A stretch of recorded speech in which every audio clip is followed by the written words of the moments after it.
de regresar a las aulas universitarias. Sí, Tomar el bastante. cafecito Claro, ahí donde la Rosita.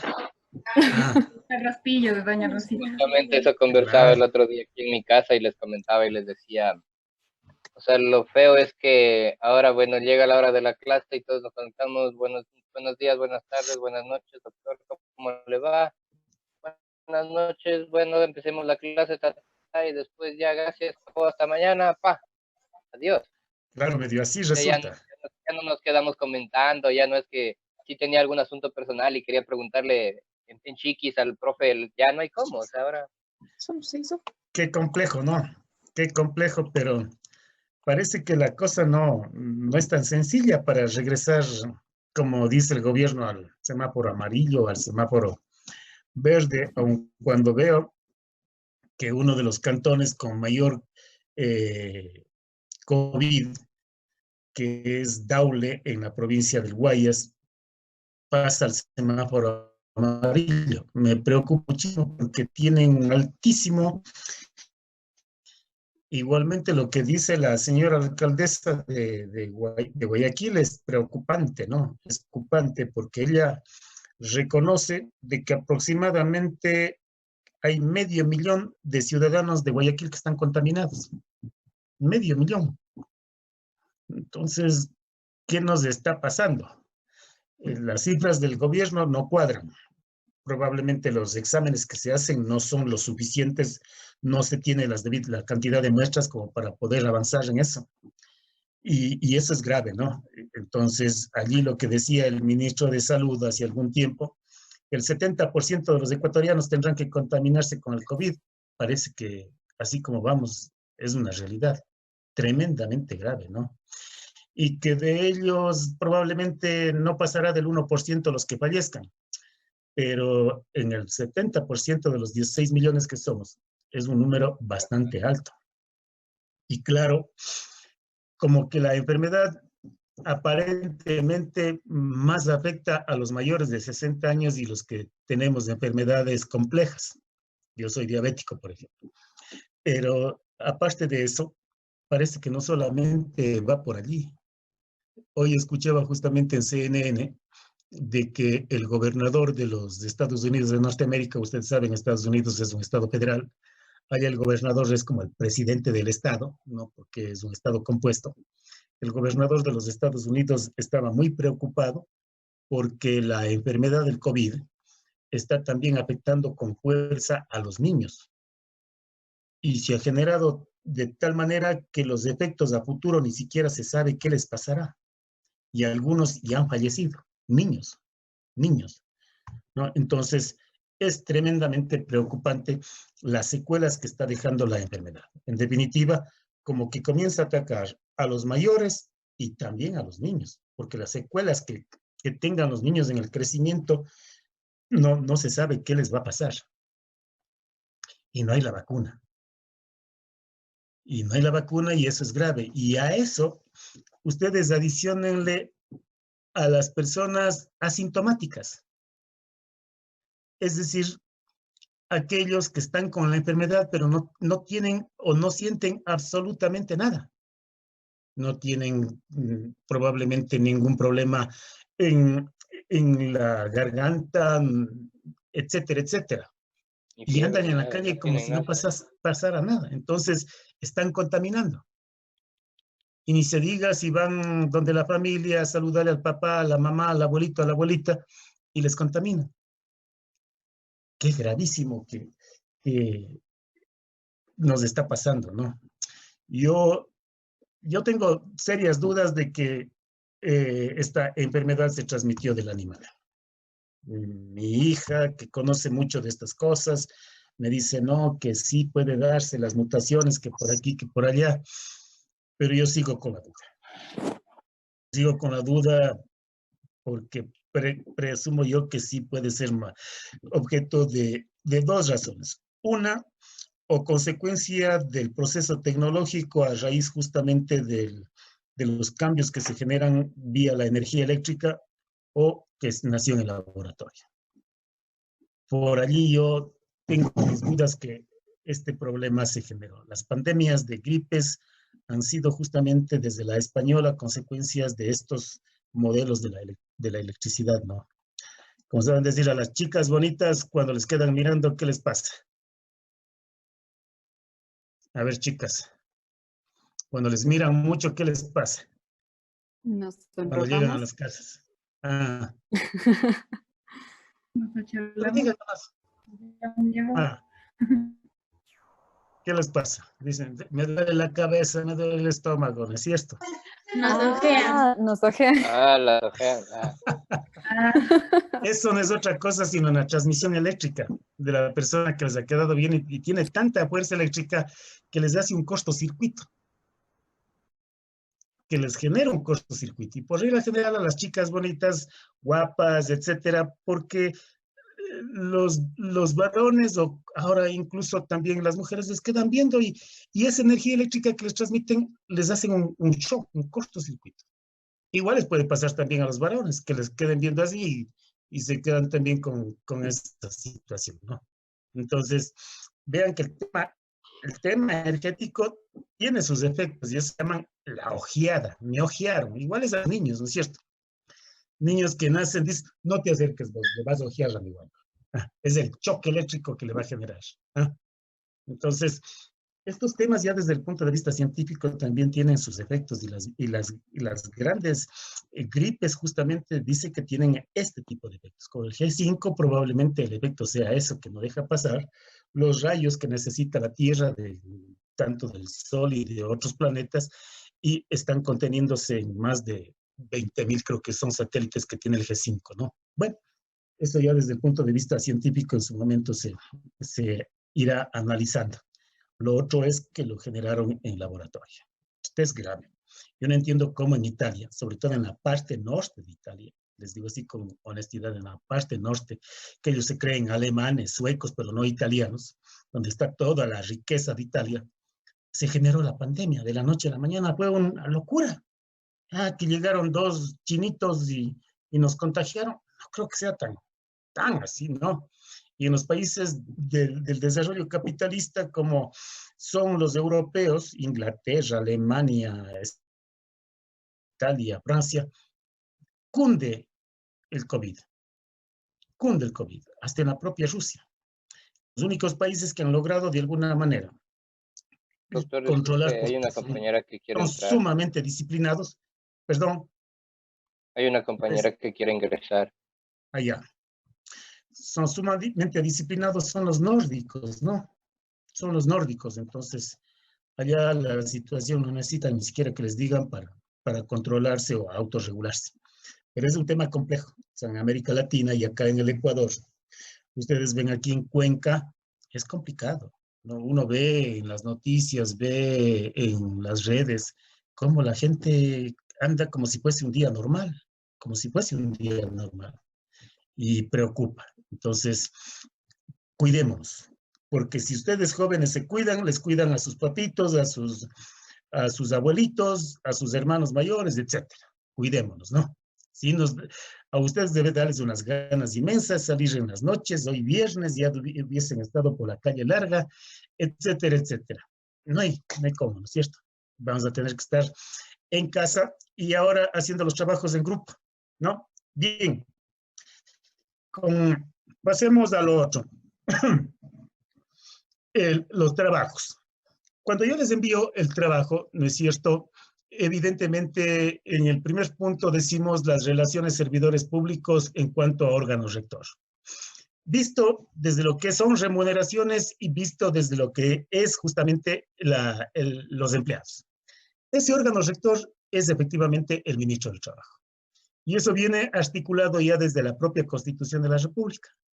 Porque cuando habla de la función ejecutiva y se aborda las atribuciones, dice que la esfera de la rectoría o la atribución sobre la rectoría se reserva o es el titular la función ejecutiva. No dice ni siquiera el presidente, la función ejecutiva. Y luego, cuando habla de los ministros de Estado, dice los ministros son los rectores en su materia. Eso desde el análisis que yo he hecho desde la potestad reglamentaria, yo le asimilo a una reglamentaria delegada que tienen ellos. Delegada, que es sumamente fuerte. Es decir, las resoluciones bajo la denominación que le den es sumamente fuerte desde el punto de vista de la estructura reglamentaria del derecho administrativo. Eso uno. Pero ya cuando el legislador ordinario aterriza esos contenidos consagrados en la ley, cuando dice solamente a través de una ley se establecerá el ingreso, el ascenso, la promoción, la estabilidad, las remuneraciones, etcétera, ¿no? Entonces, nos regula las relaciones servidores públicos de Estado. Allí claramente nos establece que el órgano rector de la política de remuneraciones y del personal de servidores públicos los tiene el ministro del Trabajo. Vean cómo efectivamente ya aterriza con mayor precisión. Pero adicionalmente hay otro órgano que tiene a su cargo el manejo de los recursos económicos, de los recursos de personal y de remuneraciones. Y ese otro órgano son las unidades administrativas de talento humano. Ustedes van a ver en todos los ministerios, en todos los gobiernos autónomos descentralizados, en las entidades autónomas de control y regulación, etcétera, ¿no? Y las demás funciones del Estado, que existen las unidades de talento humano. Ellos manejan el personal.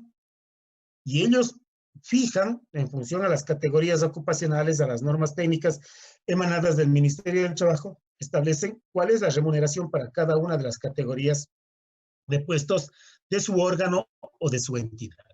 Y tiene que pagarse bajo esos parámetros, ¿no? Bajo esos parámetros, o bajo los techos y pisos que se han establecido en los GAD, etc. Pero están en gran medida siempre bajo esa rectoría del Ministerio del Trabajo. Pero lo maneja también. Pero hay otro órgano adicional, de alguna manera intermitente. Este no es permanente. Este es intermitente porque solamente aparecerá cuando el Ministerio del Trabajo, que tiene que aprobar las alzas o disminuciones de remuneraciones, porque si han habido disminuciones, pero sobre todo las alzas de remuneraciones o la definición de un cargo, etcétera, con respecto a la remuneración, tiene que ir al ministro del Trabajo, al ministro de Finanzas, a través de un plan, de una propuesta que le hace la entidad vía el ministerio para que autorice.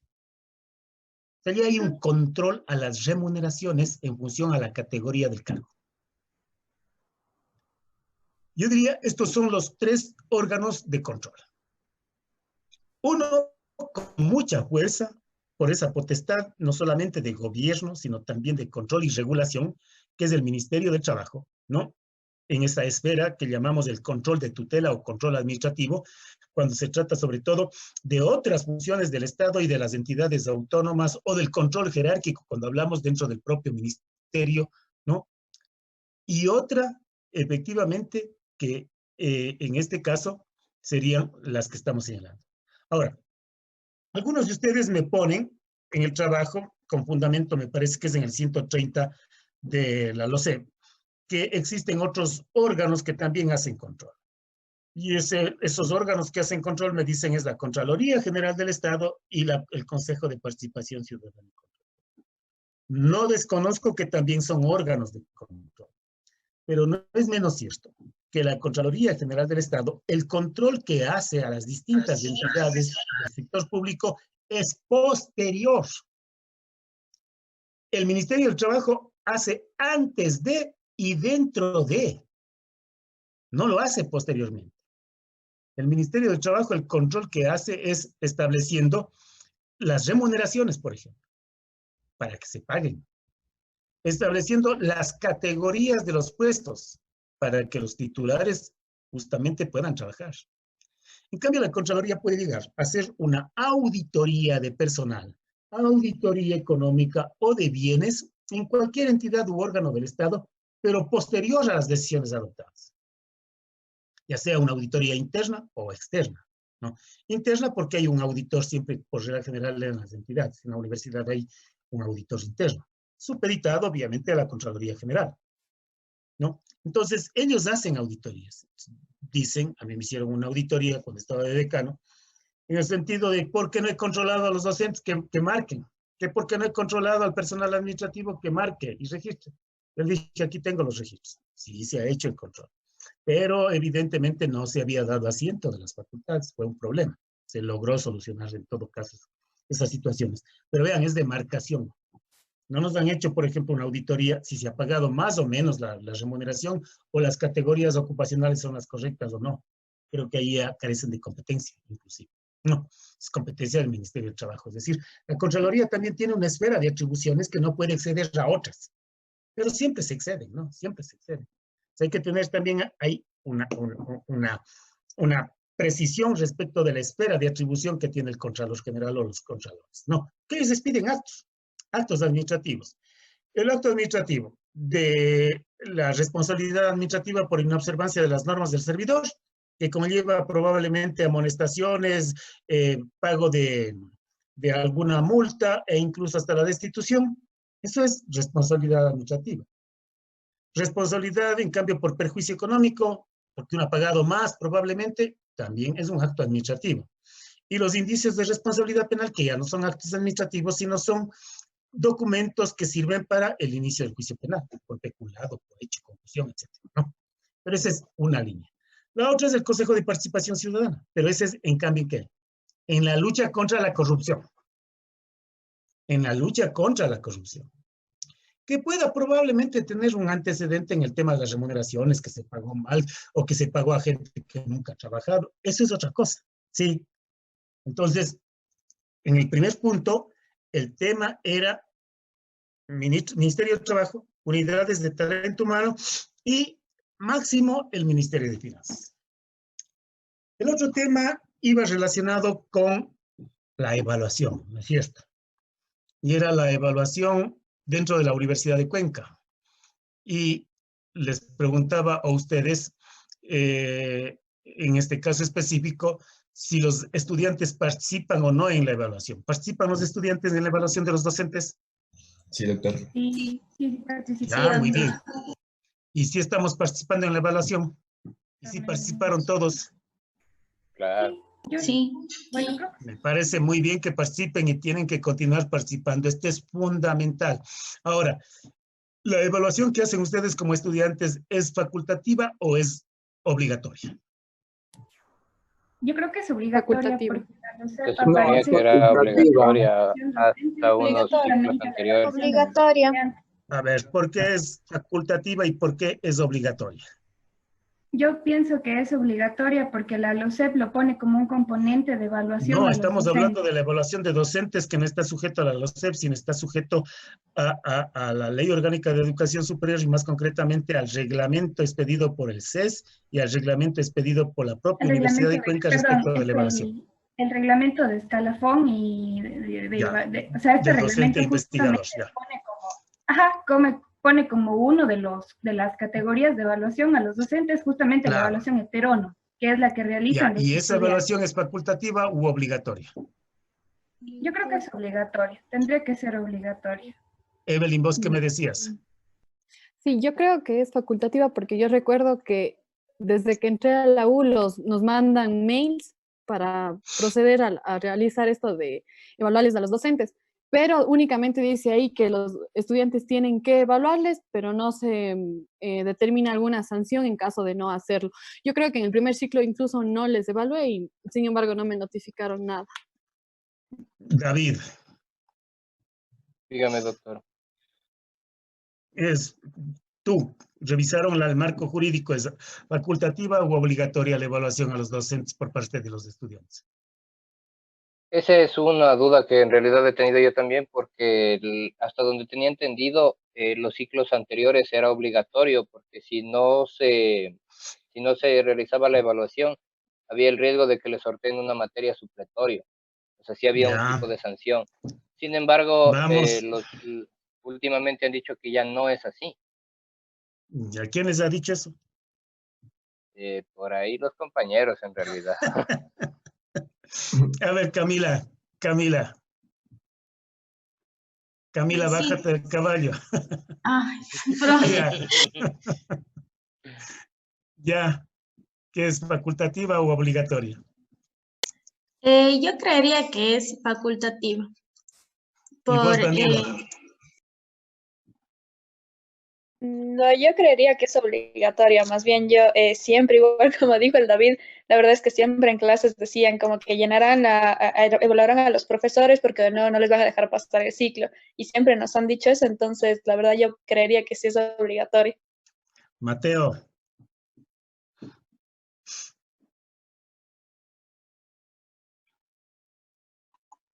Esteban. Yo también digo que es obligatoria. José Joaquín. Justo estoy leyendo el documento doctor, y parece que yo también creo que es obligatorio. Estoy leyendo el documento. Este rato, si el trabajo les mandé, ya me entregaron, ya les califiqué. Es que es para acordarme nomás, doctor. Lucía. Y tenemos 5 en ese Sí, trabajo. yo también creo que es obligatorio, doctor, porque nosotros sí revisamos y, bueno, aparte de lo que los compañeros ya habían dicho, sí había profes que nos decían en segundo ciclo que si no realizamos la evaluación nos iban a sortear la materia más difícil para supletorio. Entonces, Claro, Maite, Marisa, ¿qué opinan? Igual, doctor, que es obligatorio. Y Sí, vos, doctor, Marisa. también. Igual pienso que es obligatorio, porque teníamos Verá. una sanción en el caso de Correcto. no realizarlo. No es que piensen. Ustedes en el trabajo me pusieron es obligatoria. En el marco jurídico efectivamente se dice la evaluación es obligatoria. Otra cosa diferente es que el Consejo Universitario no haya decidido sancionarles a los estudiantes que no han evaluado en los ciclos pasados. Pero que es obligatoria, es obligatoria. Y el efecto de la no evaluación a los docentes por parte de los estudiantes conlleva efectivamente, como decía David, la suspensión, me parece que es de 1 a 3 materias. Pero hay suspensión. No. Otra cosa es que no haya el Consejo Universitario tomado la decisión, que dice, ya pasemos cualquier cosa, ¿no? Entonces, es igual que cuando ustedes votan para consejo universitario y votan por ejemplo, votan para presidente de la Nación Escuela de Derecho y votan para consejo universitario. Las dos son obligatorias. Doctor, La Evelyn mueve la cabeza. Yo sabía que en esto para el Consejo Universitario era obligatorio y ahí sí se realizaban sanciones porque yo tengo justamente una persona que trabaja en administración de la U y él decía que se sancionaron a bastantes personas y también de jurisprudencia. Claro, y para elegir al presidente de la Nación Escuela o presidente de la PEGUE. O APU. Esa sí es facultativa. Esa es facultativa. Ahí no hay problema. Pero en el caso de la elección del Consejo Universitario, de los representantes de ustedes, que es lo específico, es obligatorio. Y es obligatorio para docentes, personal administrativo y estudiantes. Si nosotros no vamos también a sufragar, también somos sancionados. Si ustedes no van a sufragar, también son sancionados. Y el personal administrativo igual es sancionado. Doctor, el caso nuestro es multa pecuniaria. Yo, por ejemplo, para contarles, yo estudié un tiempo antes de estudiar en la Universidad de Cuenca, en la UTPL, y por ejemplo ahí, cuando hacíamos la evaluación a los docentes, había pasado que 2 de mis compañeros les pusieron como la última calificación, pero a todos los profesores.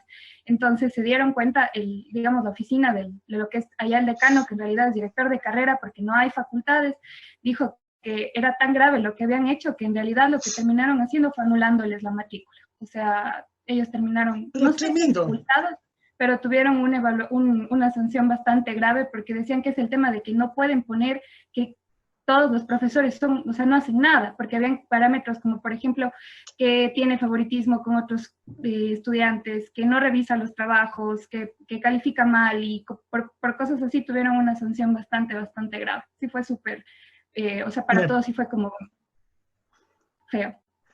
Me parece tremendo lo que ha ocurrido en esa universidad privada. No es igual en las universidades públicas. Y en el caso nuestro de la Universidad de Cuenca, yo les digo con toda frontalidad, he sido docente muchísimos años, desde docente contratado hasta docente titular, pero nunca hemos tenido esos inconvenientes. Y como decano que fui, les puedo aseverar de que la evaluación que hacen ustedes no es conocida ni por el decano. Nadie conoce la evaluación que hacen ustedes. De tal manera que la evaluación es reservada y secreta y se garantiza esa situación en la Universidad de Cuenca. Así es que no tengan miedo de evaluar. Aquí en la Universidad de Cuenca no hay ese tipo de situaciones. Entonces, queda claro aquella situación, estén tranquilos, no pasa nada, nadie sabe la evaluación que ustedes nos han hecho a los docentes y seguimos adelante. Sí, tranquilos. Si el docente merece 100 sobre 100, perfecto para ustedes. Si el docente merece 0, perfecto, así deben. Tienen que evaluarme a mí y me dicen, doctor, es pésimo, tiene 5 sobre 50. Bien, pues, yo no sé, y probablemente tendré que enmendar esos procedimientos para el futuro. No sé quién me ha hecho esa evaluación. ¿Estamos? Lo que sí es obligatorio. Y ustedes, si me dijeron en el trabajo, la evaluación es obligatoria y se da en estos parámetros. El porcentaje del docente tiene, del propio docente, su autoevaluación tiene este porcentaje, el porcentaje que le dan las autoridades es de tanto y el de los estudiantes es de tanto. ¿Sí? Y se suma y se saca justamente el promedio. Si no pasa del 60, ¿qué ocurre? En el caso de los docentes. Si son 2 evaluaciones con menos de 60 seguidas o 4 en total en su carrera, es causal de que salga, o sea, de destitución. No Ya, sé si es pero si no pasa la primera de 60. Ahí se le volvía a evaluar, se le daba un tiempo para que se vuelva a preparar y se le volvía a evaluar. No es cierto, se le manda a preparar. La propia universidad tiene que darle los mecanismos y los instrumentos para prepararle, ver en dónde están las debilidades. Y luego, evidentemente, si saca una evaluación igual, ahí se le inicia un sumario administrativo para que se vaya. Ojo. Pues vean que, les digo, aquí en la Universidad de Cuenca, sí opera eso, ¿no? Sí opera. Ahora, depende de ustedes. Lo que tenemos siempre como problema es que la gran mayoría de los estudiantes no evalúan. Yo no sé por qué. No evalúa. A pesar de que el presidente de la ASO, que están permanentemente en las redes informándoles de todo, a ratos bien, a ratos mal, siempre me sacaba de casillas el Joseph, muy buena persona, por supuesto, porque me sacaba cosas que todavía no se tomaban decisiones en el consejo directivo y él ya comunicaba. No sé si les pasa ahora igual, y si el Teodoro tiene los mismos problemas. Pero a mí me pasa a veces, tenía que llamar a Joseph, ven acá. Oye, eso no hemos resuelto. ¿Cómo es que vos estás informando? Lo que sabía es reírse nada más, ¿no? Pero es una muy buena persona. Pero evidentemente les está informando, evaluarán. Hay que hacerlo, ¿sí? Eso es lo que les pido de favor. Entonces, vean ustedes, la evaluación sí se da. Ahora, una de las situaciones que observé en los trabajos de ustedes es que solamente me hablan de la evaluación de los docentes, investigadores y del personal de gestión en investigación. Y no solamente es eso, porque en la universidad hay otro personal que no está sujeto a la Ley Orgánica de Educación Superior, sino que está sujeto a la Ley Orgánica de... ¿A qué ley? A la LOCEP, a la Ley Orgánica de Servicio Público. A la Ley Orgánica de Servicio Público. ¿Quiénes son? Para poner ejemplos. Por ejemplo, las secretarias de la facultad. Exactamente, el personal administrativo que trabaja en el decanato, por ejemplo. No, el personal administrativo que trabaja probablemente en alguna dependencia de talento humano, de la dirección financiera, de la dirección de presupuestos, etcétera. Personal administrativo. Entonces ellos están sujetos a otra evaluación que les hace conforme a la LOCEP y conforme al reglamento la dirección de talento humano. La dirección de talento humano de la universidad hace esa evaluación. Y eso es lo que habíamos visto en la LOCEP, ¿no es cierto? Ese tipo de evaluación.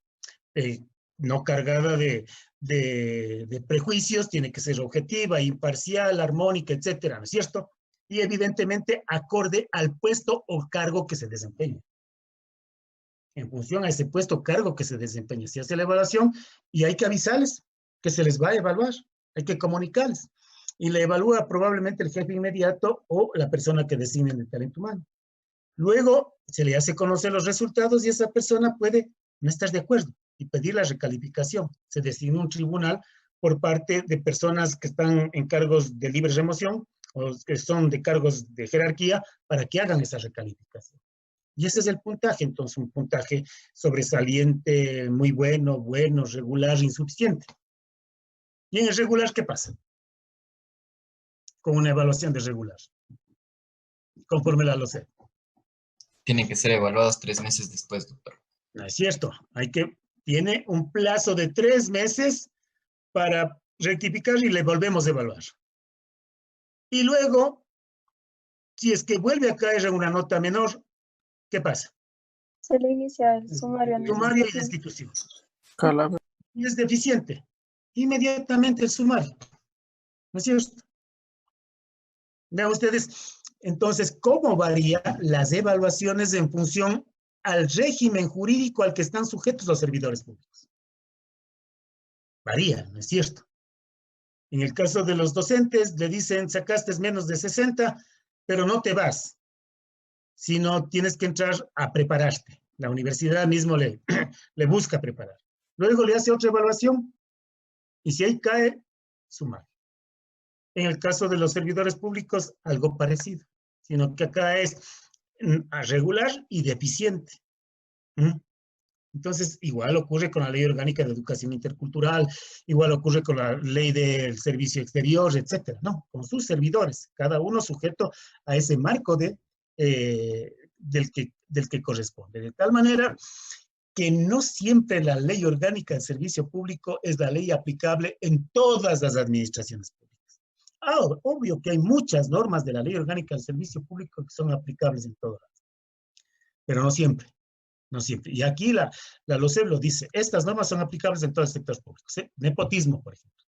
He visto en el Código Orgánico de la Función Judicial también regula el nepotismo, pero no lo hace con la precisión que lo hace la Ley Orgánica del Servicio Público, de tal manera que esta le complementa lo que dice el Código Orgánico de la Función Judicial. Inhabilidades, prohibiciones, está aquí. Y estas son aplicables. Requisitos para el ingreso al cargo son aplicables. Y eso lo dice, son aplicables los del título, me parece que es título 2 o título 3, capítulos 1 y 2, a todas las administraciones públicas, para que tengan una idea. Entonces, sencillito sí el marco jurídico en el que estamos viendo, pero como tiene varias leyes, a ratos como que nos complica, ¿no? Porque además las otras leyes de las entidades autónomas, etcétera, expiden reglamentos en cantidad, así como también el Ministerio del Trabajo expide normas técnicas en cantidad. Pero ya, vamos por esa línea. ¿Sí? ¿Estamos? ¿Cuántos minutos me falta? 3. 3 minutos, doctor. 3 minutos. Bien. A ver si en estos 3 minutos tengo alguna pregunta, alguna inquietud con respecto a lo que vimos en la clase pasada. En la clase pasada vimos, ¿no es cierto?, cuáles son los órganos de control, dijimos Ministerio del Trabajo, Unidad de Talento Humano y esa parte pequeñita también Ministerio de Finanzas. Veíamos que en la función ejecutiva, Secretario General de la Administración articula justamente todo lo referente a los temas de personal de dicha función con el Ministerio del Trabajo. Habíamos establecido también la esfera jurídica en el caso de los GADS, decíamos, ellos tienen, como son entidades autónomas por el territorio, tienen mayor liberalidad. Si hay un control del Ministerio de Trabajo, establece los techos y pisos de las remuneraciones, en ese marco se mueven, ¿no? Y evidentemente, en función a su propia ley, están capacitados, me refiero al COTAD, están capacitados para expedir su ordenanza que regule la carrera administrativa de su personal, pero con sujeción a la Ley Orgánica del Servicio Público y a las normas técnicas que expida el Ministerio del Trabajo. Y allí el Ministerio del Trabajo no tiene potestad para decirles esto han hecho mal, se te me va, ¿no? Comentará probablemente el director de Talento Humano al ministro para que lo comunique al alcalde de esa particularidad, ¿no? Eso con respecto a los GADs. Entonces, ahí hay mucha más liberalidad, mucho más libertad. En el caso de las universidades, por ejemplo, tenemos controles administrativos como son del CES, del CASES, ahora del CENESID, que para mí es inconstitucional, pero es otra cosa, ¿no? Y nos expiden los reglamentos. Y sobre esos reglamentos, ¿no?, las universidades expiden otros en función a sus propias especificidades. Entonces, vean cómo es tan complejo la administración pública o las administraciones públicas. A mí me saben decir, el derecho civil es el derecho madre y definitivamente el más amplio. No, pues el derecho civil es de este porte. En comparación al derecho administrativo, que es una inmensidad. Es una inmensidad el derecho administrativo. El derecho administrativo está en propiedad intelectual, el derecho administrativo está en el tributario, el derecho administrativo está en todos los ministerios, están en las entidades autónomas, etc.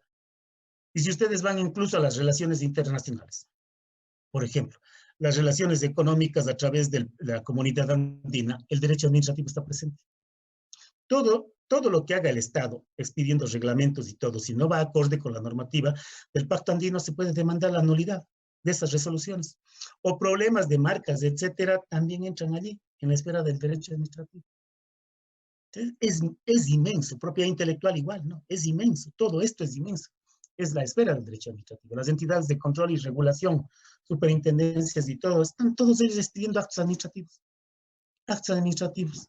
Todos despiden en las funciones del Estado actos administrativos, excepto lo que es legislación y lo que es administración de justicia, ¿no? En el resto casi todo es derecho administrativo. Claro que esta concepción residual no lo aceptan los europeos, no me van a aceptar por nada del mundo lo que dijo Melk, el célebre jurista alemán. Pero más o menos vamos por esa línea. Si está claro, entonces, estos temas que justamente lo vimos en la clase pasada. Bien, ¿qué es lo que vamos a ver en el tema de hoy, que es el servicio público, la carrera administrativa? Y ahí decimos, o queremos hacer una breve descripción de la carrera. Ustedes ven la Ley Orgánica de Servicio Público, hace una definición de la carrera administrativa, pero en gran medida esa definición que nos da, yo personalmente no la veo mucho más clara, ¿no? Simplemente nos dice conjunto de políticas, normas, métodos y procedimientos orientados a motivar el ingreso y la promoción de las personas para desarrollarse profesionalmente dentro de una secuencia de puestos que pueden ser ejercidos en su trayectoria laboral sobre la base del sistema de méritos, ¿no? Garantiza estabilidad, ascenso, promoción, etc. Yo lo que pretendo justamente señalar, ante todo, es que la carrera administrativa, en cualquiera de las administraciones públicas, en cualquiera de los estatutos que regulan las administraciones públicas, viene a ser un conjunto de procedimientos jurídicos y administrativos. Doctor, disculpe, buenas noches. ¿Están compañeros en espera todavía? ¿Les puede dejar entrar, por favor? Sí. No les, allá. ¿Ingresaron?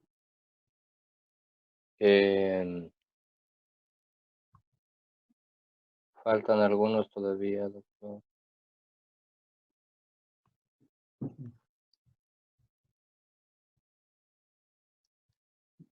No les tengo. Me parece que han ingresado. 32 les tengo en clase. Conmigo 33. Ajá. ¿Alguien está afuera? 32 les tengo en clase. José, ¿alguien está afuera? No, doctor, Ya ya estoy están preguntándoles en el chat. Sí, yo les decía, si queremos dar una breve descripción de lo que es la carrera administrativa, vendría a ser el conjunto de procedimientos jurídicos administrativos. Pero ¿a dónde van dirigidos? A alejar las motivaciones de orden políticas y subjetivas, ojo, y subjetivas en la elección o en la designación de los servidores públicos que quieran acceder justamente a cargos o también a algún ascenso, ¿no? Pero con base en el concurso de méritos y oposición. Pero a través de ese concurso de méritos y oposición, tiene que ser declarado ganador el que tenga el mayor puntaje, el que tenga el mayor puntaje. Y a esa persona entonces tenemos que nominarle como el ganador del concurso. Bien, entonces cuando yo digo, se trata del conjunto sobre todo se trata del procedimiento, mejor dicho, jurídico-administrativo. Lo que pretendo señalar es que efectivamente ese procedimiento tiene que ser reglado. Tiene que estar su marco de la ley, al reglamento. Y allí sí entra lo que dice la LOCEP. Nos dice el conjunto de normas, métodos, procedimientos, ¿no? Efectivamente, así tiene que ser. Tiene que ser un procedimiento reglado, pero ¿en qué esfera? En la esfera administrativa. Porque en esta esfera, dentro del concurso, se van a generar, a través del marco normativo, que sería el reglamento, el instructivo, etcétera, se van a generar actos de simple administración y actos administrativos. Vean, la convocatoria al concurso como tal ya es un acto administrativo, pero de efectos generales, porque convócase al concurso de oposición en méritos para el cargo de docente en Derecho Administrativo en la Universidad de Cuenca, Facultad de Jurisprudencia. ¿Ustedes saben quiénes se van a presentar? No, pues pueden venir de Quito, de Guayaquil, de Loja, probablemente a lo mejor hasta del exterior. Entonces, ese es, ¿no es cierto?, indeterminado. Pero se cumple y ya desaparece. Se cumple cuando ya pasa la fase. Y entramos, en cambio, a la fase de lo que llamamos en la clasificación de los actos administrativos, de los actos de admisión. Es decir, ¿cuáles son los que han presentado la documentación y han sido admitidos para participar en el concurso? Ellos tendrían derechos y obligaciones en ese concurso, en ese procedimiento jurídico administrativo. Pero ese procedimiento del concurso, de la carrera administrativa, tiene que estar totalmente alejado de tintes políticos.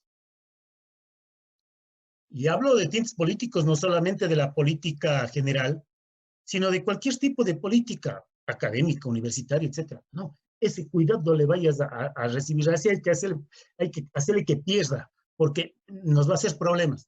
Ese tipo de motivaciones subjetivas, arbitrarias, tienen que desaparecer. Nos guste o nos disguste, las personas tienen que participar y si ganan, bien, ¿no? Entonces hay que alejar todo tipo de motivaciones políticas y subjetivas, ¿no? Para elegir o designar a quienes, cumpliendo los requisitos previstos en la ley, se han presentado al concurso y han ganado. ¿Quién gana? El que tenga el mejor puntaje. Antes había estas motivaciones políticas subjetivas en los concursos porque se llegaba a la fase final y los que tenían los mejores puntajes decían, los 5 mejores puntajes entrarán a la fase de una conversación con la autoridad nominadora.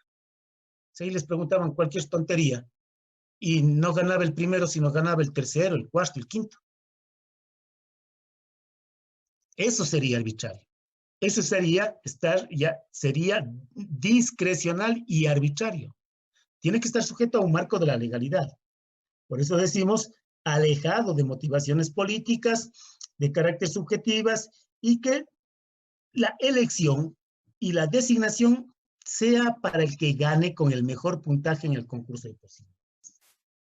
Eso es lo importante en cuanto a lo que podríamos definirlo en esta breve descripción como la carrera administrativa.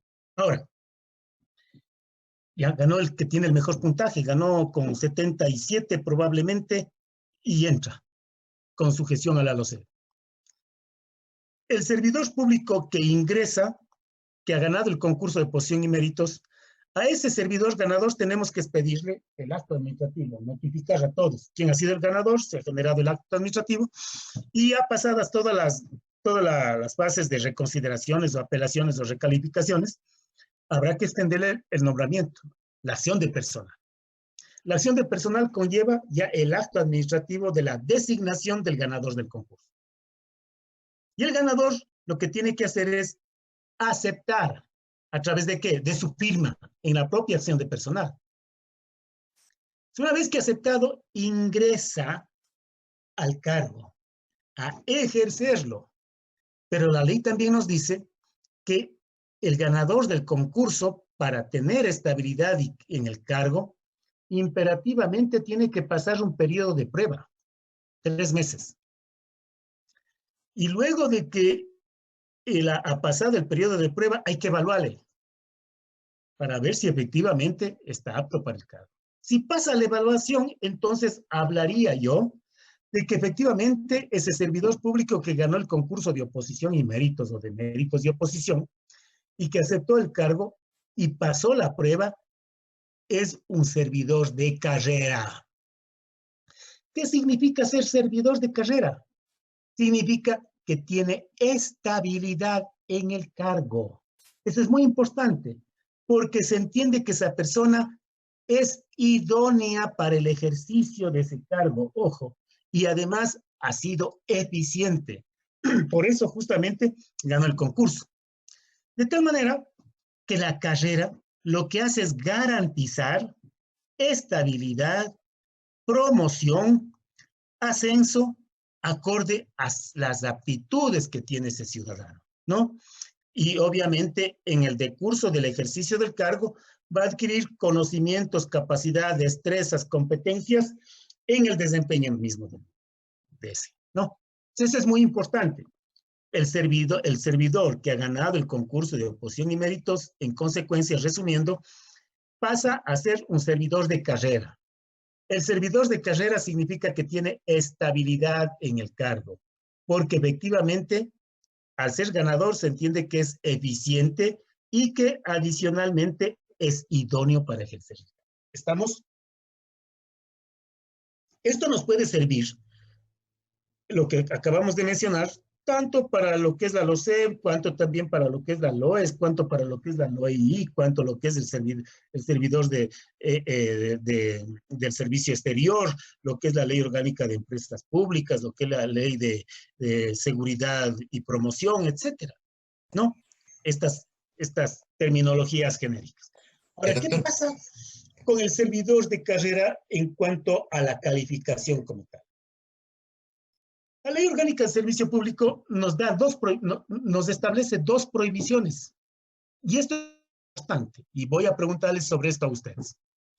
La una prohibición dice, prohíbese que los cargos de carrera sean calificados como de libre remoción para con ese objeto removerles a los titulares del mismo. Cuando nos dice la norma prohíbese que un cargo de carrera sea calificado como de libre remoción, ¿estamos ante qué clase de acto?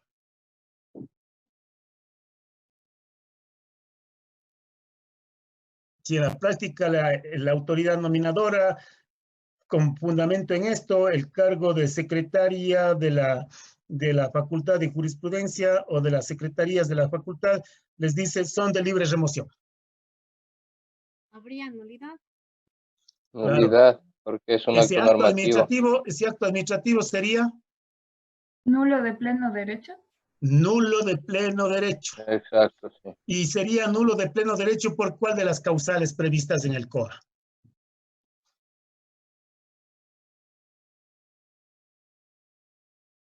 Porque la voluntad está viciada. Nosotros decíamos en la voluntad que dentro de la voluntad tenemos motivación, tenemos contenido del acto y fin del acto. En este caso, el fin es ilícito. ¿Por qué? Porque está dirigido a sacarles a la gente. Entonces, vean esa prohibición expresa prevista en la ley, conlleva que si la autoridad nominadora realiza lo que no está permitido, realiza eso, el acto sería nulo de pleno derecho. Y las personas que sean removidas de ese cargo tendrían todo el derecho para demandar a través de una acción de protección o a través de una acción de plena jurisdicción o subjetiva en el contencioso administrativo para que se les restituya el cargo y se les indemnice. Esa es la una prohibición. Pero hay otra prohibición que nos dice a la inversa. Nos dice que los cargos que son de libre remoción no pueden ser calificados como de carrera. Imagínense que el cargo de secretario general de la universidad, que este momento es de libre remoción, lo vaya el señor rector a calificarle como de carrera. Ese acto sería nulo, porque hay la prohibición. Estas normas son aplicables también para las otras entidades, por efectos justamente de lo que prevé el propio Código Orgánico Administrativo. Ojo, el objeto ilícito y todo. Y aquí habría, efectivamente, objeto ilícito, porque está en contra de ley. Vean, esto es muy importante lo que acabamos de ver, ¿no? Dos prohibiciones que prevé la Ley Orgánica de Servicio Público, aplicables para mí en todas las otras áreas. No puede un cargo de carrera ser calificado como de libre remoción, porque ya la ley expresamente establece cuáles son los cargos que están excluidos de la carrera administrativa. Es decir, la residualidad nos consagra expresamente la Ley Orgánica de Servicio Público. Pero tampoco puede un cargo de libre remoción ser calificado como de carrera, porque también está prohibido. Doctor, disculpe una consulta. Un ejemplo de la segunda prohibición sería, digamos que un dignatario de elección popular sea determinado como libre, como de carrera, por ejemplo. Sí, pues podría ser esa aberración grandota, ya. Porque imagínense, el funcionario de libre, como es de elección popular, constitucional y legalmente está designado para un periodo de 4 años. Y que nosotros digamos a través de una resolución del Consejo Cantonal o de la Asamblea Nacional, según el ámbito de la competencia, no, el señor concejal o los concejales pasarán a ser servidores de carrera. Desapareció la elección. Ya ese es un acto hasta inconstitucional, pues es cierto. Pero no vayamos tan allá. Pongamos el caso del teniente político. Los tenientes políticos, ¿no es cierto?, son delegados del presidente de la República. Y conforme a la Ley Orgánica del Servicio Público, son servidores de libre remoción. Y que el Ministerio del Trabajo proceda a calificarles como servidores de carrera. Ese acto sería nulo, porque contraviene la Ley Orgánica de Educación de Servicio Público, que expresamente dice, me parece que es en el artículo 83, ¿no? 83, expresamente dice que los tenientes políticos no son de carrera. ¿Estamos? ¿Sí está claro el ejemplo? ¿Ya? Bueno, entonces, visto esto, pasemos a la otra situación. ¿Qué nos dice también la Ley Orgánica de Servicio Público? Que también lo cogen los otros cuerpos normativos, ya sea en las leyes o en los reglamentos. Nos dicen que los servidores públicos de carrera solamente, o como es, pueden ascender en los cargos hasta los 65 años. Pasados los 65 años ya no pueden ascender o no pueden presentarse a un concurso de posición y méritos para ascender en el cargo. Es decir, también allí hay una limitante en la propia ley para que los servidores públicos de carrera y que tienen estabilidad solamente puedan ascender o escalafonarse hasta los 65 años. Si yo tengo 65 años y quiero subir, por ejemplo, de categoría, ya no podría. Me puede poner este limitante. ¿No? ¿Y qué pasa con los servidores públicos de carrera que tengan 70 años, que cumplieron los 70 años o más? Automáticamente, por mandato de la ley, están fuera del cargo. Ni siquiera es necesario que le diga a la autoridad nominadora, oiga, hasta aquí nomás llegó usted. La ley le dice, cumplió los 70 años, está fuera del cargo. Vean los limitantes que nos ha puesto la ley. Yo digo, en estas dos partes la ley puede ser injusta, pero está previsto. Puede haber motivaciones favorables y desfavorables. En otros países, por ejemplo, pasados los 65 años, se está en la parte más importante de la experiencia, sobre todo de los servidores de elección popular o cargos que son de manejo político, administrativo, jurisdiccional o académico. Pues vayan a las universidades europeas, a las universidades norteamericanas, de Japón, van a ver a docentes que pasan de los 65 años, que les mantienen, que les llaman, jubilados, les dicen, regresen a continuar dando clase. magistrados de las Cortes Supremas de Justicia de Europa. Para llegar a ser magistrado de la Corte Suprema de Justicia de Alemania, para poner un ejemplo de los países nórdicos, de los Estados Unidos, bueno, se necesita una carrera impresionante. Entonces ven a unos viejitos allí, a unas viejecitas allí, que están sentados y que son mayores de 65, 70 años. Igual en la docencia. En el caso del Ecuador, no. En el caso del Ecuador, 65 años ya no puedes ascender. Y 70 años estás fuera. Yo recuerdo al director de PIDLOS, una dirección de investigación de la universidad, que hizo mucho por la universidad, ¿no? Mi buen amigo, éramos hasta del barrio, el ingeniero Guillén, llegó a los 70 años, automáticamente quedó fuera de la universidad. Quedó fuera, porque llegó a los 70 años. Igual pasa en la función judicial. Llegó a los 70 años, está fuera. Fuera de la universidad. Fuera de la función judicial. Igual es en esta ley. Si tienes 70 años, estás fuera. Automáticamente. No, que yo quiero continuar. No, estás fuera. La ley, el mandato de la ley te dice eso. No. Eso es muy importante que lo tengan también presente. Ahora, ¿hay un estímulo a la jubilación? Sí. Y esto para los servidores de carrera. Para los servidores de carrera. Ojo, aquellos servidores públicos que han cumplido con los requisitos expresamente previstos en la Ley de la Seguridad Social para su jubilación y que quieran retirarse de la institución bajo la figura de la renuncia voluntaria, y esta es aceptada por la administración donde prestan sus servicios para efectos de jubilación, tienen derecho a una indemnización. Ojo, vuelvo a insistir en esto. Hablamos en todos estos casos de servidores públicos de carrera, es decir, que tienen estabilidad, que han cumplido los requisitos que prevé la Ley de la Seguridad Social para la jubilación, al menos 360 imposiciones. 360 imposiciones representa, ¿cuántos años? 30. La Ley Orgánica de Servicio Público dice que el servidor, para pedir o acceder a esto, necesita tener al menos 65 años. Es decir, de 65 años puede hacer el requerimiento y que tenga 360 imposiciones en el Seguro Social. Si es que eso ocurre, entonces puede pedir que quiere jubilarse bajo la figura de la renuncia voluntaria. Si la entidad le acepta, entonces tiene derecho a una compensación. ¿Cómo es esa compensación? Exactamente como prevé para la jubilación la Ley Orgánica del Servicio Público, aplicable para todas las entidades. Esto es, se descuentan los primeros 5 años del servicio público del servidor y a partir del 6º año, por cada año, 5 remuneraciones básicas. ¿En cuánto está la remuneración básica ahora? 400. Ya, pero no es esa.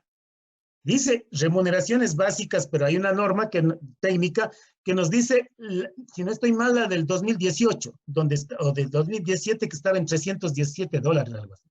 Es a esa la que se refiere. No. Entonces, 5 remuneraciones básicas por cada año, pero no de $400, sino de 317 porque se congeló. ¿Sí? Y efectivamente, multiplicado por el tiempo de los años que tenga. Si ha trabajado, por ejemplo, 30 años, los primeros 5 años no se cuentan. Los 25 años multiplicaríamos por 5. ¿Cuánto nos da?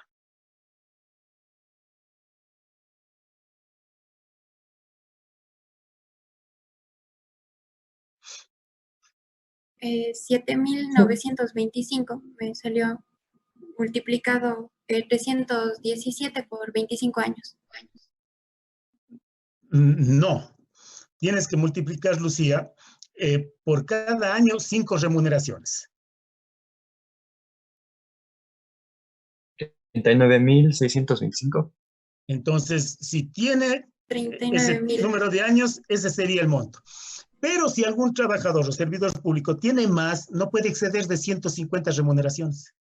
Es decir, el tope máximo que puede llegar es a 150 remuneraciones. No más. ¿No? Esa es la situación. Ahora, tengo menos, me pagarán menos. No. Ahora, esa ese es el derecho que nos prevé justamente la Ley Orgánica del Servicio Público como estímulo por la remuneración, por la jubilación. Ahora, pasemos a ver los servidores que están excluidos de la carrera administrativa. Ustedes lo tienen en el artículo 83 de la Ley Orgánica del Servicio Público. Taxativamente nos establece quiénes no son de carrera administrativa. Taxativamente.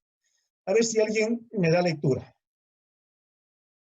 ¿Tienen la Ley Orgánica del Servicio Público o lo que yo les he dado? El artículo 83. Sí, doctor. A ver, Evelyn. Ya, excluidos de la carrera administrativa. A, los que tienen a su cargo la dirección política y administrativa del país. 1, las y los ministros, viceministros y subsecretarios. Espérame ahí un ratito, Evelyn. Miren, ya. El artículo 83 tiene varios literales. Ojo, pero el literal A hace específica relación a los que tienen cargos de dirección política y administrativa del Estado, no de la función ejecutiva, del Estado, es decir, de todas las funciones de entidades autónomas, etc. Y allí nos establece 15 cargos de dirección política administrativa. 15. Estos son de dirección política administrativa. Ahora sí vamos a ver. Ya. 1. Las y los ministros, viceministros y subsecretarios. 2. Los y las titulares de los organismos de transparencia y control social, de control y regulación y segundas autoridades de dichos organismos. ¿Quiénes serían, por ejemplo, de control y regulación? Contralor General del Estado. 1. Las superintendencias. Entonces, las primeras y segundas autoridades están fuera, ¿no? Igual los del Consejo de Participación, para poner un caso, ¿no? Y sus segundas autoridades en el caso de los organismos de control y regulación, contralor, subcontralor, el superintendente, el segundo de a bordo del superintendente, digamos. 3. Secretarios, subsecretarios comprendidos en el nivel jerárquico superior. Secretarios, subsecretarios. Si vamos a la función ejecutiva, ahí tenemos al secretario que también se le denomina ministro o subsecretario, etc. Si vamos a otras entidades, probablemente tenemos el secretario de la Asamblea Nacional, para poner otro ejemplo. El secretario de la Administración Pública, para poner otro ejemplo. Digamos. 4. Puestos de coordinadores y subcoordinadores nacionales. Vean, en la época del señor Correa, había dentro de la estructura de la Administración Pública Central los coordinadores de ministerios. Y había, por ejemplo, el coordinador de los ministerios de áreas estratégicas, el coordinador de los ministerios del área social.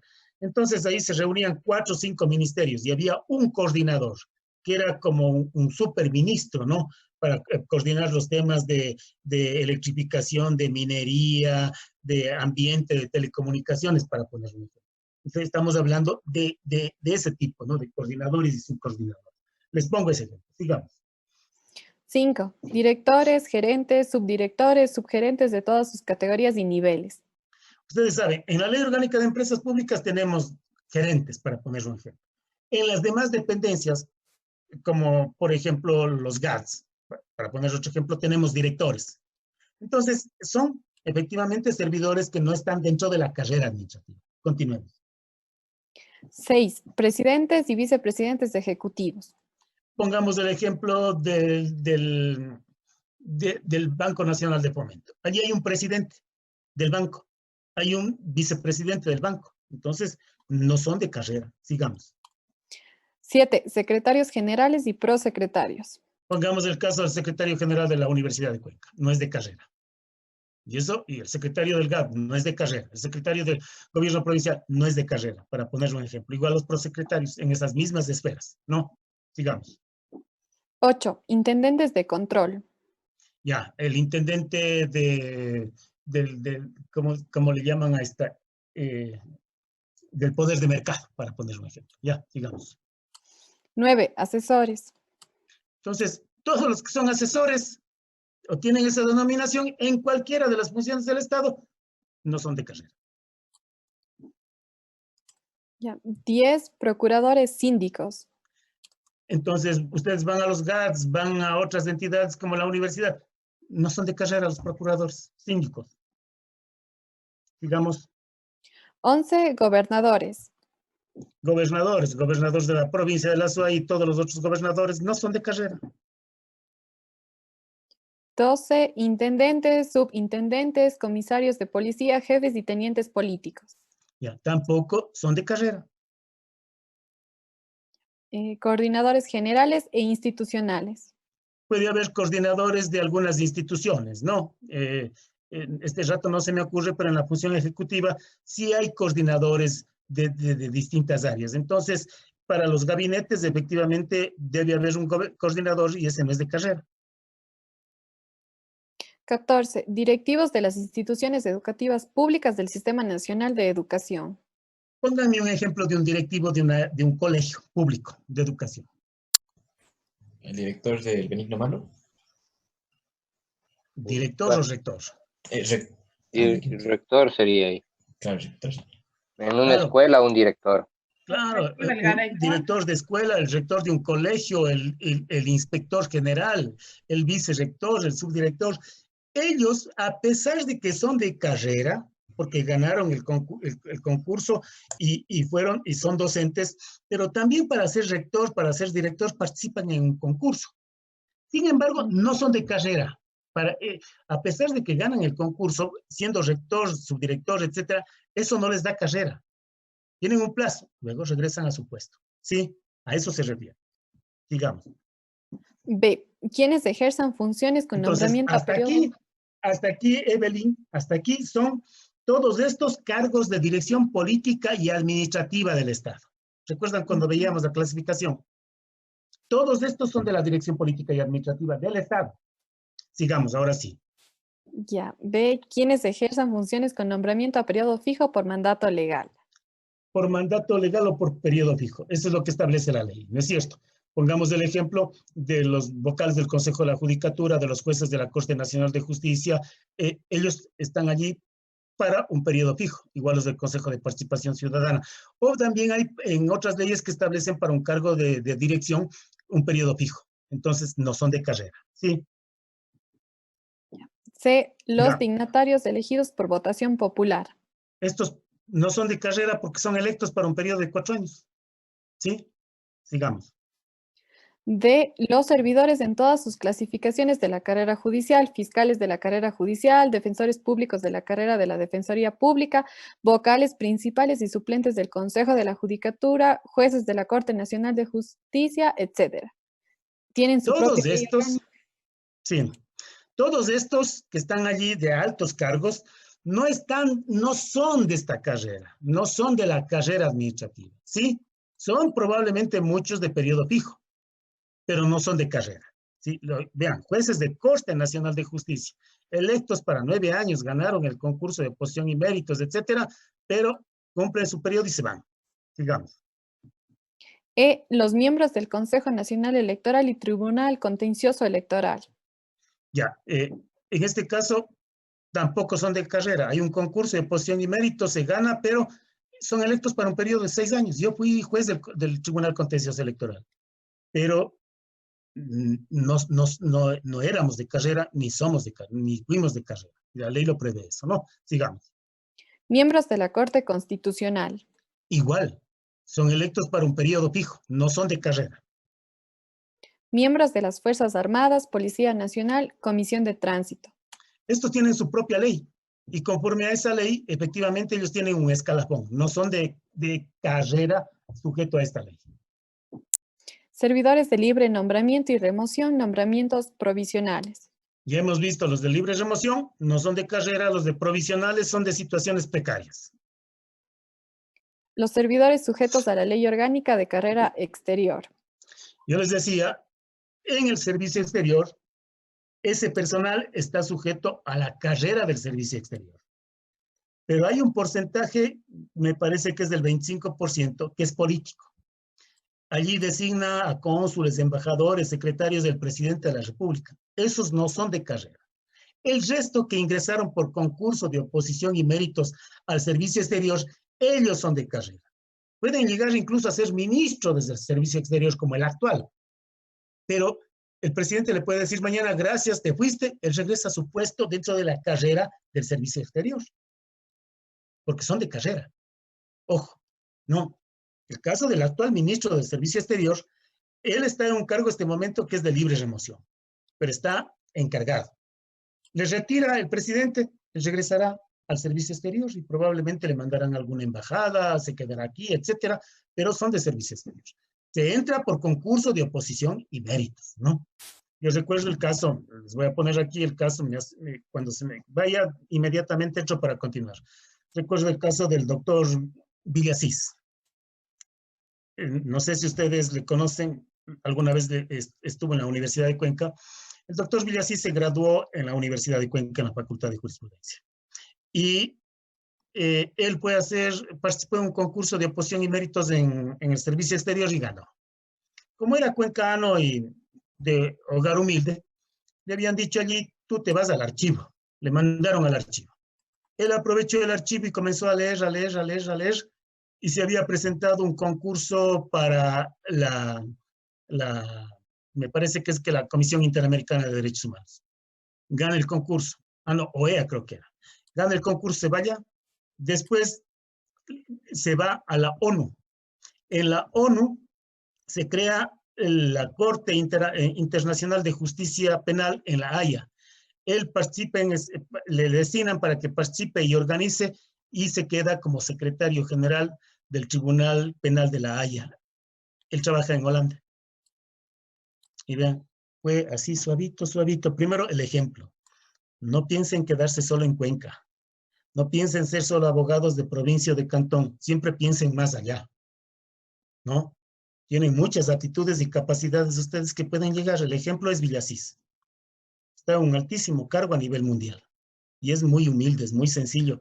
Siempre cuando tiene oportunidades viene a Cuenca. Yo les había invitado a la universidad. Mantenemos contacto con él.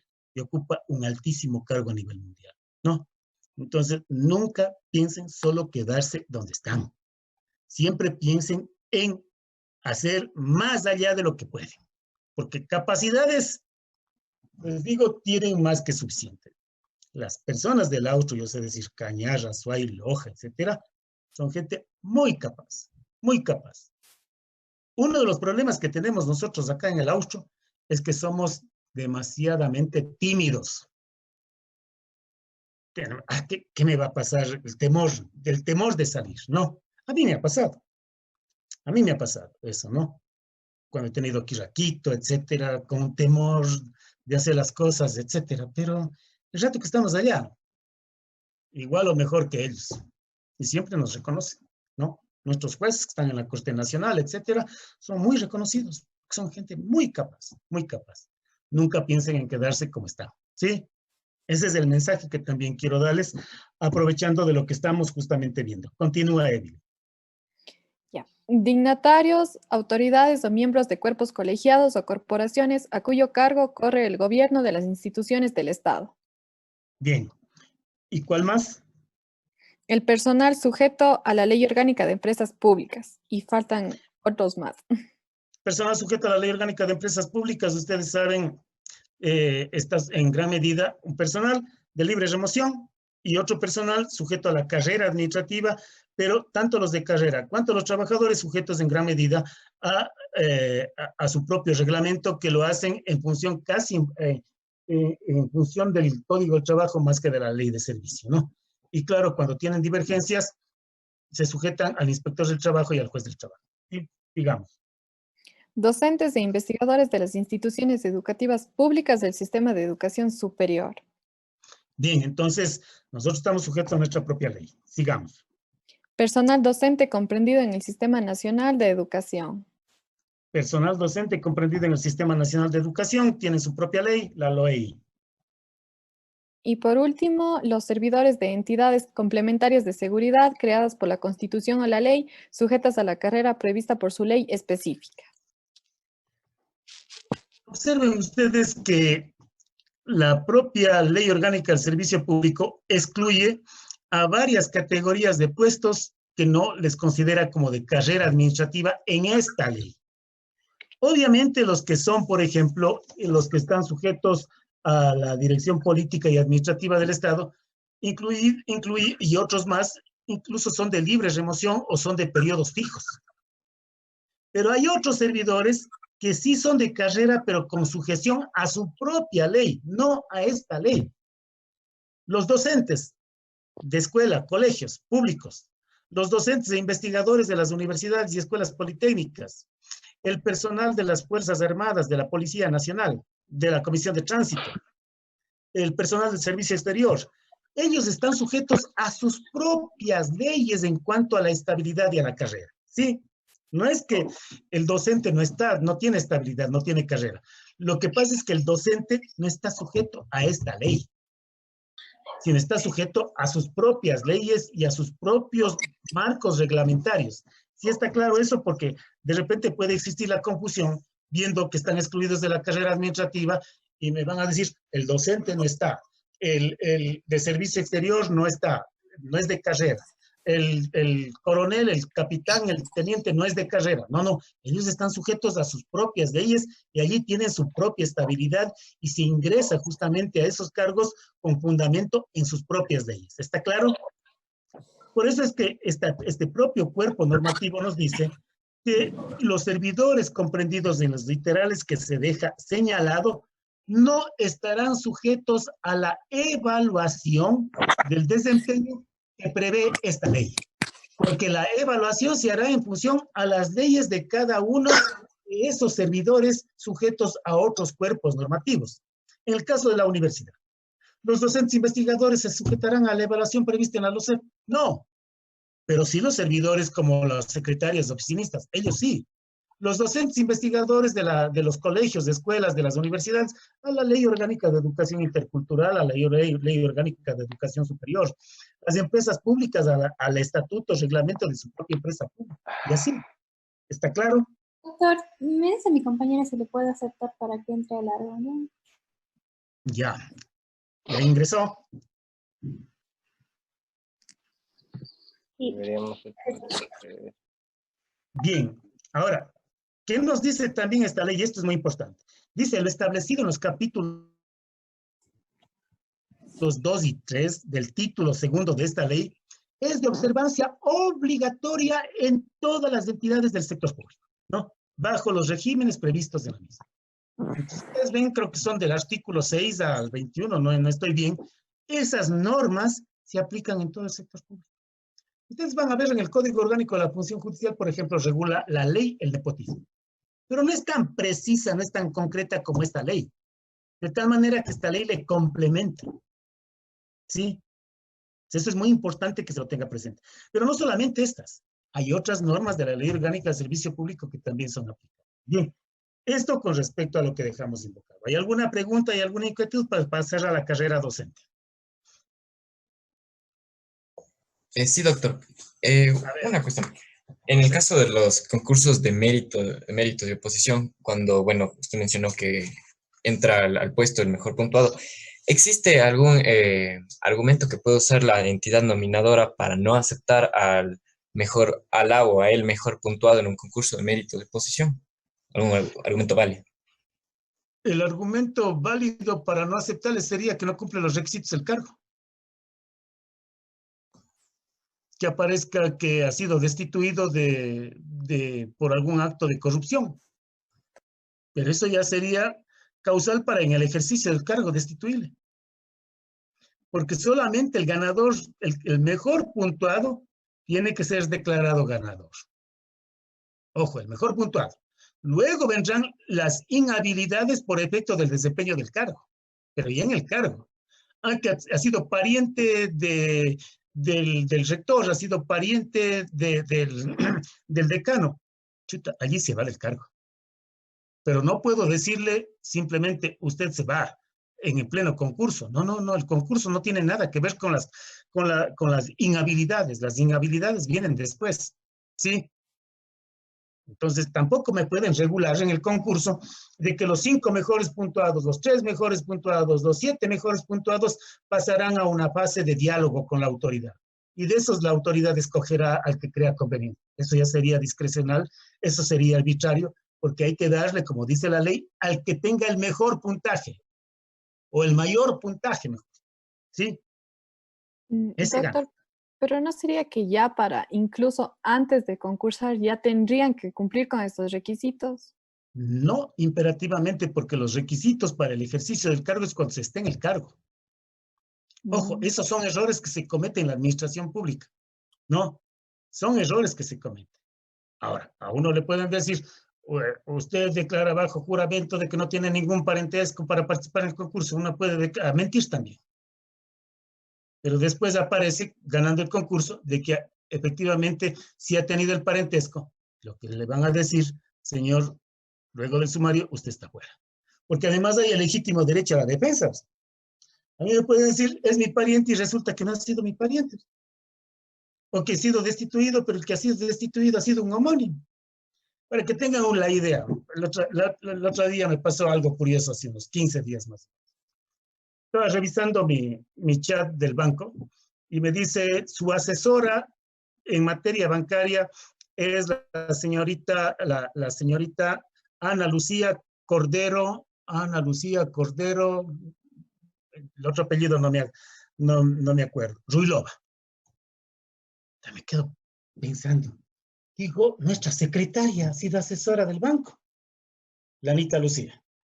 Y le llamo pues a la Anita Lucía. Digo, Anita, usted ha salido a trabajar también en el banco, es un banco privado.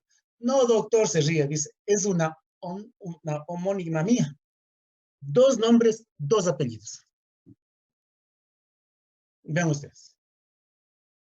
No era nuestra secretaria, era otra persona, pero tenía los 2 nombres y los 2 apellidos. Imagínense lo que puede pasar. Sí, es pariente, pero Ana Lucía Cordero Ruilova es otra persona, no la que está trabajando en la universidad. ¿Se fijan? Parece el legítimo derecho a la defensa. Entonces viene después las situaciones, no al momento del concurso. Ahora, muchos se han presentado a concursos en la universidad, por ejemplo, siendo parientes. Lo que ha hecho el pariente es renunciar al cargo en el consejo universitario. Han sido representantes del consejo universitario y ellos han dicho, señor rector, mi renuncia irrevocable al cargo, porque no le puedo hacer daño a quien está participando en el concurso. Eso es correcto. Desaparece el problema. Estamos entonces en esta situación. ¿Alguna otra pregunta? Bien. ¿Qué pasa con la carrera docente? Esta ley, la Ley Orgánica del Servicio Público, nos dice que los docentes de la preprimaria, de la escuela y de los colegios públicos, cuanto los docentes e investigadores de las universidades, están sujetos a su propia ley en cuanto a carrera y estabilidad en sus cargos. De tal manera que el docente de la escuela, del colegio, de la preprimaria pública, estará sujeto a la Ley Orgánica de Educación Intercultural, que allí también regula la carrera, regula la evaluación, etcétera, para ingresar al cargo. Y obviamente también los docentes e investigadores del nivel superior están sujetos a la Ley Orgánica de Educación Superior en cuanto a la carrera y estabilidad. No están sujetos a esta ley. Están sujetos, como les decía, a sus propias leyes en cuanto al desempeño. ¿Sí? Y por último, los servidores públicos de libre nombramiento y remoción. ¿Qué pasa con los servidores públicos, con las autoridades? ¿Qué pasa con la autoridad? Yo quiero tener un asesor como vocal del Consejo de la Judicatura, veo la estructura de puestos y me dicen, sí, doctor, usted tiene derecho a nombrar un asesor. ¿Qué categoría de asesor? Usted, como vocal, hasta una categoría 2. La presidenta puede nombrarle hasta una categoría 5. No sé, depende, pues no. Entonces uno nombra, ¿y cuál es el requisito? Que tenga título profesional, que tenga experiencia de 5 años. Ya, con eso cumple los requisitos de nombro de asesor. Pero ese asesor es de libre nombramiento y remoción. De tal manera que para ingresar a un cargo de asesor, el requisito es cumplir, la característica es cumplir con los requisitos mínimos que el puesto le exige. Ya les digo, hay categorías de asesores, 1, 2, 3, 4, 5. Y en función a eso los requisitos son mayores. Si yo quiero un requisito de asesor 2, a lo mejor sea el título profesional y evidentemente una experiencia de 3 años, 4 años, para probablemente el 5, experiencia mayor, títulos mayores, etcétera, ¿no? Pero hay que cumplir el requisito. Y luego sí, se le puede nombrar. Pero esa persona, primero, no es de carrera. Y segundo, en cualquier momento la autoridad nominadora le puede agradecer los servicios y se va. Estas personas ni siquiera son susceptibles de destitución, como se decir, sino de remoción, que no es ninguna sanción. ¿Sí? Entonces, creo que con lo que acabamos de señalar, concluimos esta parte. La otra parte es requisitos para el ingreso a la carrera administrativa. ¿Cuáles son los requisitos para el ingreso a la carrera administrativa? Primero, cumplir con los requisitos que el cargo exige.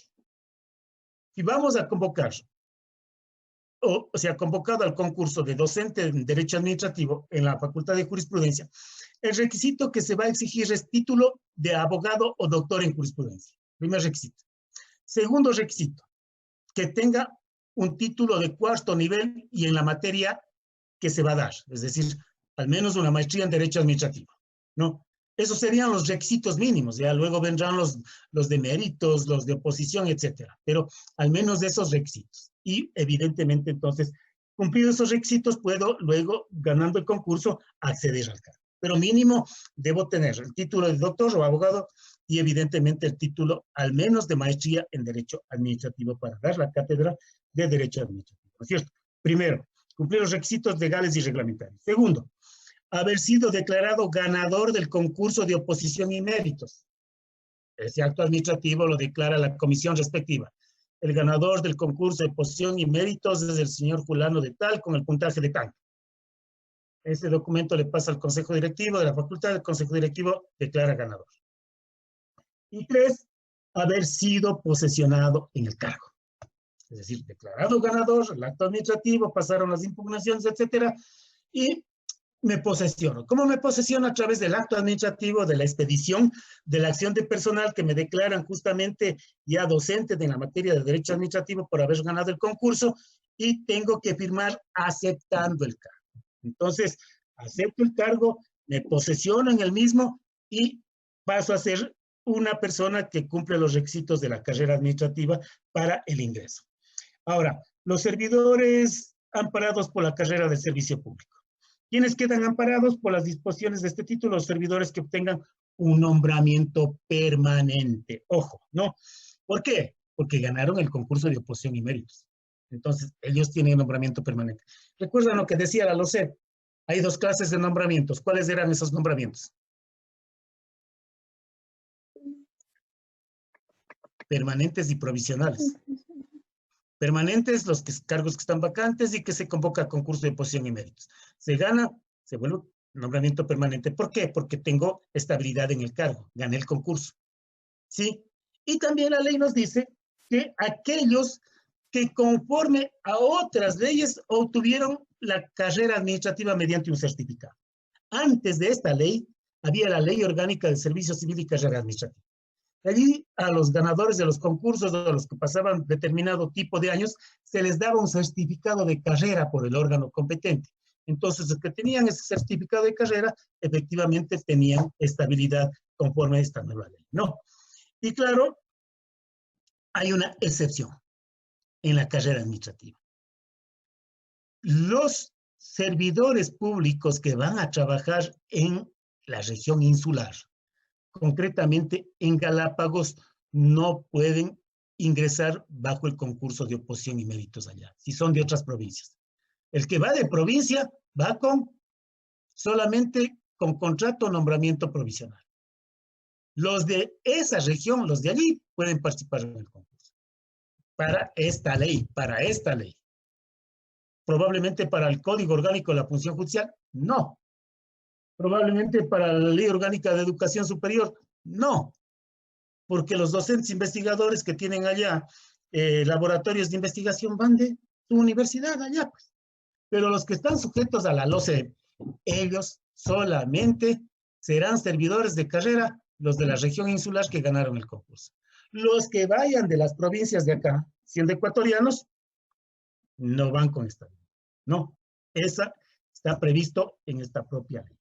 Y la pérdida de la carrera en el servicio público. Se pierde por dos razones. Por cesar en el ejercicio del cargo o por haberse iniciado un sumario administrativo en contra del servidor por alguna causal que está consagrada en la LOCEP como destitución. Entonces, ceso en el ejercicio del cargo conforme a esta propia ley. ¿Por qué? Porque he terminado mi relación, he presentado mi renuncia. Probablemente la otra causal, fallecimiento, jubilación, compra de renuncias, supresión del cargo. Esas son las causales de cesación. Entonces, por cualquiera de esas causales de cesación, efectivamente se pierde la carrera administrativa. ¿Estamos claros? Y en cuanto a garantías adicionales, dice que en este caso gozan de estabilidad en sus pueblos, solamente en sus puestos, perdón, y la segunda, que en el caso de supresión de partida, etcétera, se les puede ubicar en otro cargo similar o parecido. Y con eso estaríamos justamente concluyendo este capítulo. ¿Alguna pregunta, alguna inquietud? Doctor, yo quería preguntarle algo con respecto a un tema, quizás no tiene, o sea, está relacionado con la materia de derecho administrativo, pero no concretamente con el tema que estamos viendo ahora.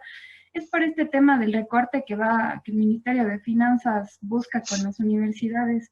Yo quería preguntarle porque yo creería que, o sea, más bien no creo, o sea, estoy bastante convencida que el tema del recorte es inconstitucional porque se tiene como, o sea, como sector prioritario tanto a la salud como a la educación por norma constitucional.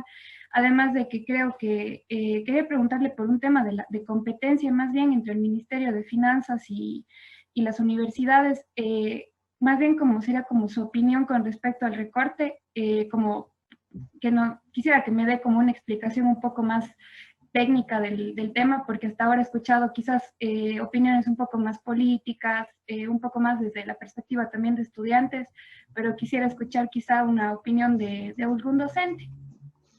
Vean, el tema no solamente es con las universidades, son con todas las entidades del sector público.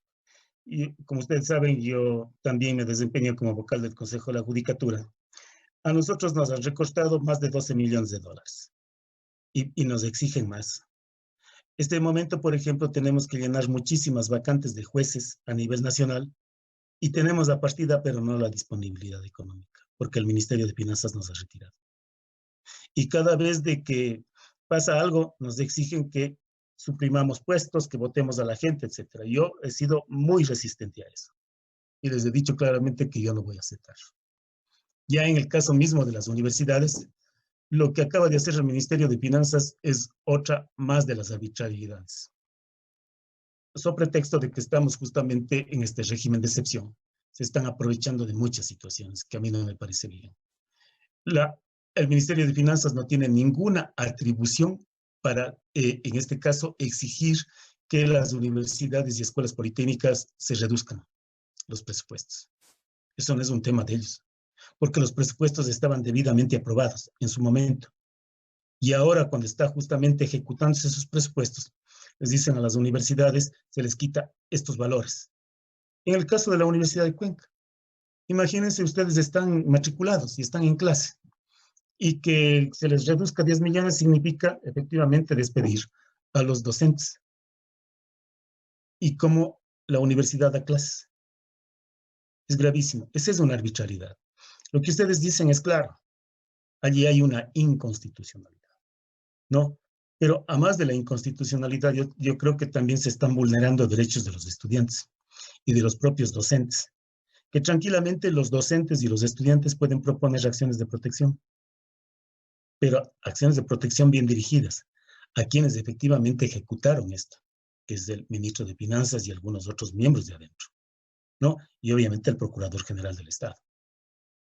Pero las acciones de inconstitucionalidad también se pueden proponer a la Corte Constitucional, incluso una acción de cumplimiento del régimen de excepción. Porque el régimen de excepción, que fue justamente declarado constitucional por la Corte, expresamente le dijo, garantice los derechos. Y aquí no se está garantizando los derechos. Y eso sería incumplimiento. Vean ustedes. O sea, hay varias alternativas en la esfera constitucional. Y otra cosa grave que me preocupa muchísimo es lo que acaba de hacer el CES. Expedir una resolución a través de la cual, bajo los mecanismos telemáticos, desaparecen las horas autónomas y se reducen las horas de los docentes. Y todavía tienen, les digo así, la situación descarada de establecer una disposición que esa resolución prevalece sobre todos los reglamentos y normas. Es decir, prevalece esa resolución sobre los propios reglamentos expedidos por el CES. El reglamento de régimen académico, por ejemplo, que prevé cómo se tienen que regular las horas académicas. Y aquí reducen, y dicen, hagan la reducción. Yo sostengo de que ese reglamento tiene que ser, esa resolución tiene que ser demandado en la vía contenciosa administrativa bajo lo que se llama el recurso objetivo o de nulidad, porque está vulnerando una norma jerárquicamente superior como es el reglamento expedido por ellos mismos y la Ley Orgánica de Educación Superior. Y si quieren ustedes, los estudiantes o los docentes también pueden demandar en la vía constitucional la inconstitucionalidad o demandar justamente la vulneración de los derechos. Sí, la Constitución es tan garantista, a diferencia de otros modelos como los europeos, donde efectivamente todo es susceptible de acción de protección. Yo no comparto mucho ese modelo, pero así está. Entonces, ahí tienen varias figuras para hacerlo, varias figuras. Y a la acción de objetivo de nulidad en el contencioso administrativo y tienen que demandarles a los vocales del CES, su presidente y miembros del CES. Y si quieren acciones de protección, ustedes los estudiantes y los docentes, a estas autoridades. ¿Sí? Esa es mi posición, ¿no? Ese es mi criterio, pero ya cada quien tiene su opinión respecto a este tipo de cosas. ¿Está claro, Amanda? Sí, doctor, muchas gracias. Bien. Mañana vamos a tener que ver a partir de las 9 los trabajos. Yo les mandé varios temas. Escojan de allí en grupos los temas y trabajamos mañana a partir de las 9 para resolverles las inquietudes sobre los temas que hayan escogido. ¿Sí? ¿Estamos? Sí. Si no hay ninguna pregunta, voy a coger la lista.